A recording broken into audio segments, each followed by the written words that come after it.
ન્યૂઝમાં આગળ વાત કરીએ તો કચ્છના ખાવડામાં ફરી એકવાર ભૂકંપનો આંચકો લોકોએ અનુભવ કર્યો છે, જેની તીવ્રતા 4.1 માપવામાં આવી છે. ભૂકંપનું કેન્દ્રબિંદુ ખાવડાથી 55 કિલોમીટર દૂર નોંધાયું છે. મોડી રાત્રિ દરમિયાન ભૂકંપના આંચકા ફરી એકવાર લોકોએ જોયા અને ત્યારબાદ લોકોમાં પણ ગભરાટનો માહોલ જોવા મળ્યો. જોકે ઘટનામાં કોઈ જાનહાનિના સમાચાર નથી.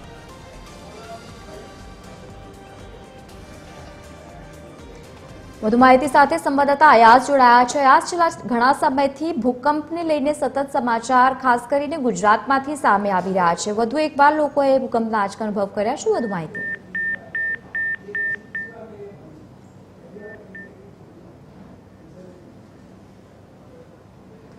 સંપર્ક સાધવાનો પ્રયત્ન કરીશું તો ફરી એકવાર 4.1ની તીવ્રતાનો ભૂકંપ આવ્યો છે અને ભૂકંપનું કેન્દ્રબિંદુ 55 કિલોમીટર દૂર ખાવડાથી નોંધાયું છે. મોડી રાત્રિ દરમિયાન ભૂકંપનો આંચકો લોકોએ અનુભવ કર્યો હતો.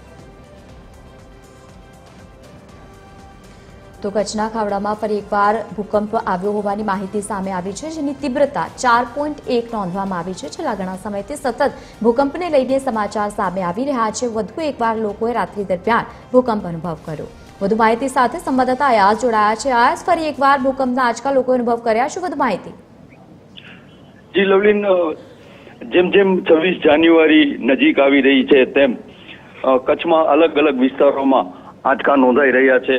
પહેલા ભચાઉમાં આંચકો નોંધાયો હતો, રાપરમાં નોંધાયો હતો અને ત્યારબાદ ખાવડા નજીક 4.1નો આંચકો નોંધાયો છે. ખાવડા નજીક રાત્રે 1:22 ખાવડાથી 55 કિલોમીટર દૂર કેન્દ્રબિંદુ નોંધાયો છે. ગઈકાલે રાપરમાં વહેલી સવારે 2.ની તીવ્રતાનો આંચકો હતો. ડિસેમ્બર 2025માં રાપરથી 43 કિલોમીટર દૂર 4.4નો આંચકો નોંધાયો હતો. જેમ જેમ 26 જાન્યુઆરી નજીક આવે છે તેમ તેમ કચ્છમાં આંચકાઓનું પ્રમાણ પણ વધતો જાય છે. લોકોમાં થોડો ભયનો માહોલ પણ જોવા મળી રહ્યો છે. જી બિલકુલ, આભાર સમગ્ર માહિતી સાથે જોડાવા બદલ. તો ફરી એકવાર ભૂકંપનો આંચકો લોકોએ અનુભવ કર્યો છે.